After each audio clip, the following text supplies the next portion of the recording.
এদিকে ডেমোক্রেট দলীয় প্রাইমারি নির্বাচনে জোহরান মামদানির বিজয়ে বাংলাদেশি কমিউনিটি উচ্ছ্বসিত। নভেম্বরের নির্বাচনে তিনি চূড়ান্ত বিজয়ের মাধ্যমে কমিউনিটির আশা আকাঙ্ক্ষা পূরণ করবেন এমন প্রত্যাশা নেতৃবৃন্দের।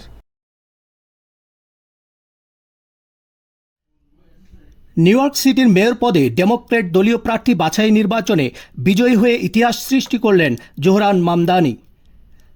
৩৩ বছর বয়সী মুসলিম মেয়র পদপ্রার্থী জোহরান মামদানি নভেম্বরের সাধারণ নির্বাচনে ডেমোক্রেট দলের প্রার্থী হতে চলেছেন। বাংলাদেশিরা এখানে বসবাস করি, তাদের দীর্ঘদিনের একটা মনের ইচ্ছা ছিল, একটা আশা ছিল, আমরা মুসলমান, সেই হিসাবে মুসলমান একটা প্রার্থী আমরা এবার পেয়েছিলাম। সেই হিসাবে এবার সব জায়গাতে আমি দেখেছি ওতপ্রোতভাবে সবাই মামদানিকে সাপোর্ট করছেন, মামদানির জন্য কাজ করছেন এবং মামদানি জিতে গেছেন। সেই হিসাবে নভেম্বরে যে ইলেকশনটা হবে আশা করি যে ইনশাল্লাহ মামদানি অবশ্যই নিউ ইয়র্ক সিটি মেয়র নির্বাচিত হবেন। তো পূর্বের ধারাবাহিকতায় আমরা দেখতে পারি যে ডেমোক্রেট থেকে যেই আসে সেই মোটামুটি এরপরে মেয়র হয়, নির্বাচিত হয় আর কি। তো আমরা আশা করবো যে পূর্বের ধারাবাহিকতা বজায় রেখে এবারও সে নভেম্বরের যে নির্বাচনটা আছে, মূল নির্বাচন, সেখানে সে জয়লাভ করবে। আমরা আশা করি আমরা শুধু আমরাই না, আমরা বাংলাদেশি সাউথ এশিয়ান কমিউনিটি না, পুরো নিউ ইয়র্ক সিটি একটি যুগান্তকারী একটা জীবনযাত্রার পর্যায়ে যাবে যদি জোহরান মামদানি ইলেক্টেড হয়। মঙ্গলবারের আলোচিত নির্বাচনে বাংলাদেশি কমিউনিটির মধ্যে ব্যাপক আগ্রহ এবং উৎসাহ লক্ষ্য করা যায়।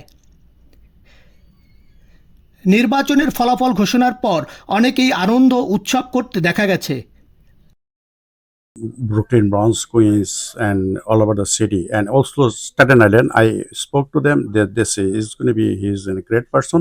He will help, and he not for only South Asian community. He is for all the American and all the community. অতএব মুসলিম ভোট ম্যাটার্স। আমি সবসময় বলে আসছি যে not only Jewish vote matters, not only black vote matters, not only Hispanic vote matters, Muslim vote matters too. অতএব এই যে যখন মুসলিম ভোট ম্যাটার্স এই শব্দটা যখন আমরা প্রচার করতে পারবো এবং আমরা দেখাতে পারবো যে আমাদের ভোট ম্যাটার করে, তখন কিন্তু এই পলিটিশিয়ানরা আমাদের কথা শুনবে। সেই কারণে আমাদের ভোট দিতে হবে, আমাদের নতুন প্রজন্মের ছেলে মেয়েদেরকেও এই মেইন স্ট্রিমে রাজনীতি করবার জন্য উদ্বুদ্ধ করতে হবে।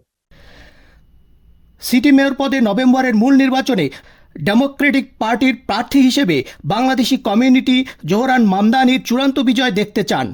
পাশাপাশি মেয়র নির্বাচিত হওয়ার মাধ্যমে তিনি বাংলাদেশি কমিউনিটির আশা আকাঙ্ক্ষা পূরণ করবেন বলে কমিউনিটির নেতৃবৃন্দ আশাবাদ ব্যক্ত করেন। এইচ কে সোহাগ, টাইম টেলিভিশন, নিউ ইয়র্ক।